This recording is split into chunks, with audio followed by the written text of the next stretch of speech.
जय हिंद दोस्तों। एमपीएसआई 2026 की तैयारी आप सभी ने कर दी होगी। साथ में यहाँ पर एक और एग्जाम आप सभी ने नाम सुना होगा, एमपी ग्रुप 2 सब ग्रुप 4। इसकी वैकेंसी भी आ चुकी है और मैं बहुत ही लेट वीडियो बना रहा हूँ। इसका भी एक रीज़न है। यहाँ पर हम क्या देखने वाले हैं, इस वीडियो में हम ये देखेंगे कि क्या इन दोनों एग्जाम की तैयारी एक साथ में की जा सकती है या नहीं की जा सकती है। ये जानना जरूरी है, क्योंकि अगर मैं बात करूँ ग्रुप 2 सब ग्रुप 4, तो ये एग्जाम हो जाएगा आपका सितंबर में कंप्लीट हो जाएगा। वहीं सितंबर अक्टूबर में ही आपका एमपीएसआई भी स्टार्ट होने वाला है प्रीलिम्स का। हो सकता है कि उसकी डेट थोड़ी बहुत आगे बढ़ के अक्टूबर में पहुंच जाए, है ना। सितंबर में देखने को ना मिले, वो अक्टूबर में हो जाए। तो यहाँ पर आपके दोनों ही एग्जाम टारगेट किए जा सकते हैं इतने कम टाइम में या नहीं, इस पर बात करेंगे। साथ में हम ये देखेंगे कि दोनों का ही सिलेबस जो है उसमें क्या सिमिलैरिटी या फिर कौन कौन सी अलग चीजें हैं जिनको आप फोकस करेंगे तो दोनों एग्जाम में बहुत बेहतर परफॉर्मेंस आप करने वाले हैं। साथ में यहाँ पर अगर हम बात करें तो मैं आपको बोलूंगा, अगर आप एमपीएसआई देने वाले हैं और साथ में आप एमपी ग्रुप 2 सब ग्रुप 4 के लिए एलिजिबल हैं, तो आपको ग्रुप 2 सब ग्रुप 4 जरूर देना चाहिए। ये क्यों मैं बोल रहा हूँ इसके बारे में भी हम आगे बात करेंगे, लेकिन ये जरूर देना चाहिए क्योंकि ये आप सभी के लिए, एमपी के जितने भी कैंडिडेट्स हैं उनके लिए गोल्डन अपॉर्चुनिटी है एमपी में। मतलब एमपी में अगर आप गवर्नमेंट जॉब करना चाहते हैं तो ये 3-4 महीने जो हैं, आने वाले 3-4 महीने आपके लिए बहुत बड़ी गोल्डन अपॉर्चुनिटी लेकर आने वाले हैं। यहाँ पर आपको बहुत सारे फायदे होने वाले हैं अगर आप लग कर मेहनत कर लेते हैं। ठीक है, तो चलिए शुरू करते हैं। सबसे पहले हम यहाँ पर ग्रुप 2 सब ग्रुप 4 की भर्ती के बारे में समझ लेते हैं। यहाँ पर जो आपका एग्जाम फॉर्म फिलिंग की लास्ट डेट है वो 18 अगस्त है। 23 अगस्त तक आप उसमें संशोधन करा सकते हैं और उसके जस्ट एक महीने बाद, मतलब कि 22 नवंबर से जो है, सॉरी सितंबर से आपकी जो एग्जाम डेट है वो शुरू हो रही है। मतलब एग्जाम कब से होने वाला है, 22 सितंबर से होने वाला है। 15 दिन तक ये लगभग चलेगा, मतलब 15 दूनी 30 सितंबर आपका ये एग्जाम होने वाला है। अगर हम इस एग्जाम की एक और इम्पोर्टेंट बात करें तो यहाँ पर ये क्वेश्चन पेपर कितने मार्क्स का होने वाला है, आपका 200 नंबर का क्वेश्चन पेपर होने वाला है विद नेगेटिव मार्किंग 1/4। यहाँ पर नेगेटिव मार्किंग भी है।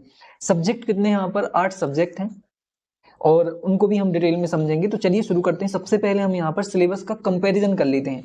अगर आप एमपीएसआई 2026 को लेकर बहुत ही ज़्यादा सीरियस हैं और अगर आप मुझे देख रहे हैं तो मुझे पता है कि आप एमपीएसआई 2026 के लिए सीरियस हैं, क्योंकि अगर आप मेरे साथ जुड़े हुए हैं तो हम मेनली यहाँ पर फोकस कर रहे हैं किस पर, एमपीएसआई 2026 को। और अगर आप ये एग्जाम देने वाले हैं और इसके लिए भी अगर आप एलिजिबल हैं तो मेरे अनुसार आपको ये एग्जाम भी देना चाहिए। इसका रीजन आप क्वेश्चन का जो सिलेबस है उसी को देखकर लगा सकते हैं इसका अंदाजा कि पूरा का पूरा सिलेबस लगभग 90% क्या हो रहा है, ओवरलैप हो रहा है। 90% सिलेबस आपका ओवरलैप हो रहा है। जो चीजें आप यहाँ पर पढ़ेंगे वही चीजें आपको वहां पढ़ने को मिलेंगी। केवल अंतर किस चीज का है, यहाँ पर टोटल कितने क्वेश्चन होने हैं, 200 क्वेश्चन। यहाँ पर कितने क्वेश्चन पूछे जाएंगे, 100 क्वेश्चन पूछे जाएंगे। दूसरा अंतर ये है कि यहाँ पर नेगेटिव मार्किंग है 1/4 की, 0.25 की यहाँ पर नेगेटिव मार्किंग। अभी तक जब तक नोटिफिकेशन नहीं आई है तब तक हम ये मान के चल रहे हैं कि यहाँ पर अभी नेगेटिव मार्किंग नहीं है, लेकिन मुझे लग रहा है कि यहाँ पर भी नेगेटिव मार्किंग देखने को मिल सकती है आपको।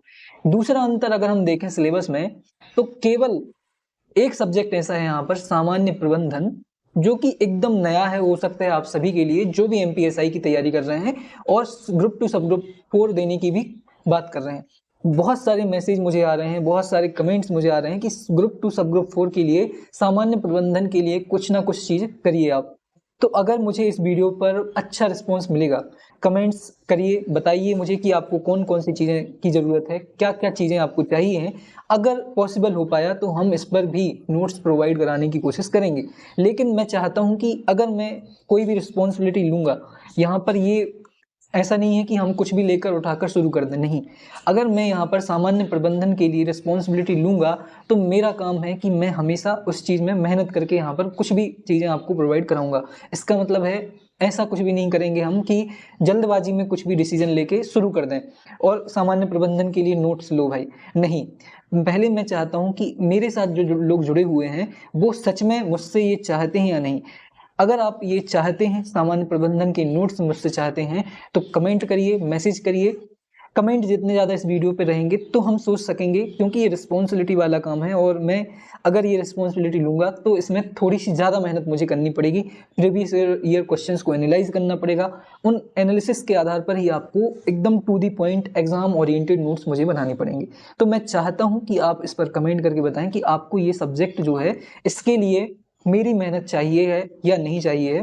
तो आप कमेंट करके बताइए। अगर मुझे सामान्य प्रबंधन, आपको बस क्या लिखना है, जनरल मैनेजमेंट लिखना है कमेंट में, हम उस पर काम करेंगे। ठीक है, अभी अगर मैं बात करूं तो सिलेबस के कंपैरिजन में आपको क्या समझ में आएगा, यहाँ पर एक और सब्जेक्ट को मैं अंडरलाइन करना चाहता हूं। अगर आप इस पूरे सिलेबस को कंबाइंड करके पढ़ रहे हैं तो केवल दो जगह पर आपको सबसे ज़्यादा मेहनत करनी पड़ेगी। ये दो सब्जेक्ट कौन कौन से हैं? पहला सब्जेक्ट हो जाएगा आपका सामान्य गणित, जिसको बोलते हैं जनरल मैथ्स, और दूसरा हो जाएगा आपका मैनेजमेंट, सामान्य प्रबंधन। इन दो ही जगह पर आपको ज़्यादा मेहनत करनी पड़ेगी। क्यों? क्योंकि जो आप सामान्य हिंदी यहाँ पर पढ़ेंगे वही सामान्य हिंदी यहाँ पर, सामान्य इंग्लिश जो यहाँ पर है वही यहाँ पर है, सामान्य विज्ञान जो यहाँ पर है वही सामान्य विज्ञान, और सामान्य कंप्यूटर यहाँ पर भी है आपकी, जो रीजनिंग आपकी यहाँ पर है वही रीजनिंग आपकी यहाँ पर है।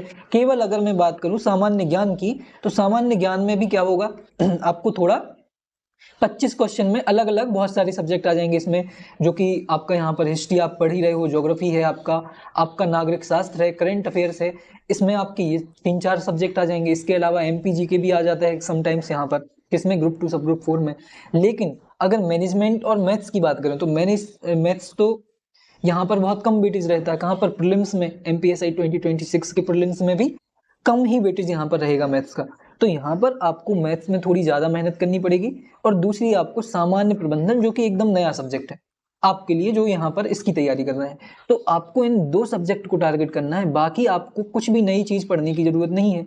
जितनी भी चीज़ें मैं आपको यहाँ पर दे रहा हूँ वही चीज़ें आपकी यहाँ पर भी कंप्लीट हो जाएंगी, और बहुत ही जल्द हमारा इसी महीने में लगभग पूरा का पूरा सिलेबस हम एमपीएसआई वाला कंप्लीट करा देंगे, जो हमारा पेड बैच है।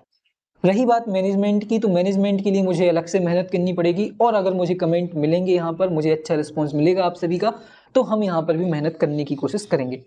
ये हो गई बात किसकी, सिलेबस कंपैरिजन की। और यहाँ पर जो भी एमपीएसआई 2026 की तैयारी करना चाह रहे हैं, ये एग्जाम जरूर देना है अपन को। ये क्यों बोल रहा हूं मैं, और अगर आप एलिजिबल हैं तभी दे पाएंगे। अगर आपने कंप्यूटर से डिप्लोमा किया है तो कुछ पोस्ट के लिए आप एलिजिबल हैं, और अगर उनके लिए आप एलिजिबल हैं तो आपको जरूर देना चाहिए। ऐसा क्यों बोल रहा हूं मैं, क्योंकि सबसे इंपॉर्टेंट बात, इसकी तैयारी में आपकी ये वाली तैयारी भी हो रही होगी। जब आप यही चीजें पढ़ेंगे, पूरा का पूरा जनरल विज्ञान आप पढ़ोगे या फिर पूरा कंप्यूटर पढ़ोगे, तो यहाँ पर भी आपकी पूरी की तैयारी हो रही होगी। और वहीं पर आप जो एग्जाम हॉल के लिए या फिर एग्जाम के लिए जो प्रैक्टिस टेस्ट लगाएंगे, उससे आपकी नेगेटिव मार्किंग की भी तैयारी होगी।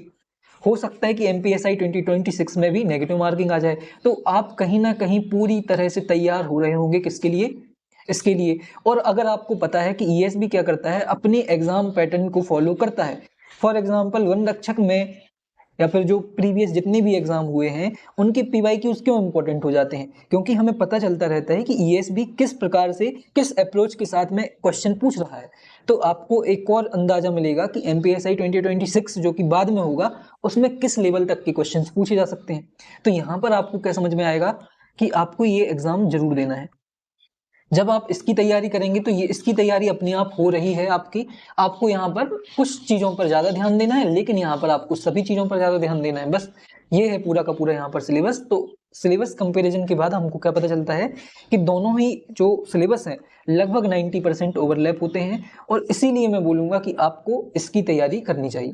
इसके अलावा अगर हम नोट्स एंड टेस्ट सीरीज की बात करें, और हमारे द्वारा जितने भी नोट्स प्रोवाइड कराए जा रहे हैं आपको, तो नोट्स में आपको क्या, हम पूरा का पूरा एमपीएसआई वाला सिलेबस कंप्लीट करा रहे हैं, जिसमें आपके 10 सब्जेक्ट कंप्लीट होंगे।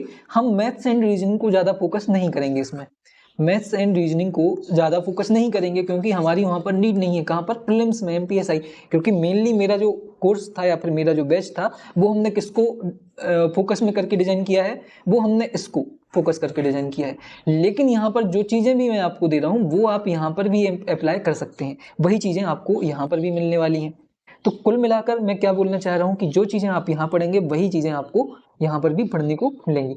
अगर मैं बात करूं मैनेजमेंट के अलावा, अगर टेस्ट सीरीज की बात है, तो यहाँ पर अगर हमारी आप टेस्ट सीरीज चाहते हैं तो मैं फिर वही बोल रहा हूँ कि आपका रिस्पॉन्स मुझे जितना ज़्यादा मिले, अगर आपका रिस्पॉन्स मुझे अच्छा मिलेगा तो हम टेस्ट सीरीज की भी रिस्पॉन्सिबिलिटी लेने की कोशिश करेंगे और यहाँ पर आपको एग्जाम ओरिएंटेड टेस्ट जो हैं वो प्रोवाइड कराने की कोशिश करेंगे। तो सबसे पहले मैं क्या चाहता हूँ कि अगर आप मुझे ये जिम्मेदारी सौंपना चाहते हैं तो मैं पहले चाहता हूं कि आप मुझे बताएं कि आप सच में मुझसे ये चीज़ चाहते हैं या नहीं। मतलब आपका रिस्पॉन्स अच्छा मिलेगा तभी हम थोड़ा सा रिस्क लेंगे, ये रिस्क वाला काम है क्योंकि हम कुछ भी प्रोवाइड नहीं करेंगे आपको, जो भी प्रोवाइड करेंगे मेहनत के साथ करेंगे और एकदम जिससे आपका फ़ायदा हो वही करेंगे। तो इसके लिए थोड़ा सा आपका मुझे सपोर्ट चाहिए। कमेंट बॉक्स में कमेंट करके बताइए कौन कौन सी चीज़ों की नीड है आपको इस एग्ज़ाम के लिए, पर्टिकुलर एग्ज़ाम के लिए। उन चीज़ों को हम प्रोवाइड कराने की कोशिश करेंगे, लेकिन सबसे पहले आपका रिस्पॉन्स देखना चाहता हूं मैं। ठीक है, तो ऐसे ही जुड़े रहिए कोरा कागज यूपीएससी पर। आप हमें कहाँ पर ज्वाइन कर सकते हैं? आप हमें टेलीग्राम पर ज्वाइन कर सकते हैं। टेलीग्राम पर आपको सर्च करना है कोरा कागज यूपीएससी। वैसे ही आप हमको सब्सक्राइब कर सकते हैं यूट्यूब पर, यहाँ पर भी आप वीडियो ही देख रहे हैं। ठीक वैसे ही इंस्टाग्राम पर आपको कोरा कागज यूपीएससी सर्च करना है और आपको हम मिल जाएंगे। मतलब केवल आपको कोरा कागज यूपीएससी, चाहे आप गूगल पर भी सर्च करेंगे तो भी हम आसानी से आपको मिल जाएंगे। केवल कोरा कागज यूपीएससी आपको सर्च करना है, तो आप हमारे साथ जुड़ सकते हैं कोरा कागज यूपीएससी के साथ और अपनी तैयारी को एक नेक्स्ट लेवल पर ले जा सकते हैं। तो जुड़े रहिए कोरा कागज यूपीएससी के साथ। मिलते हैं अगली वीडियो में, पढ़ते रहिए, ध्यान रखिए अपना और जुड़े रहिए। जय हिंद, जय भारत, धन्यवाद।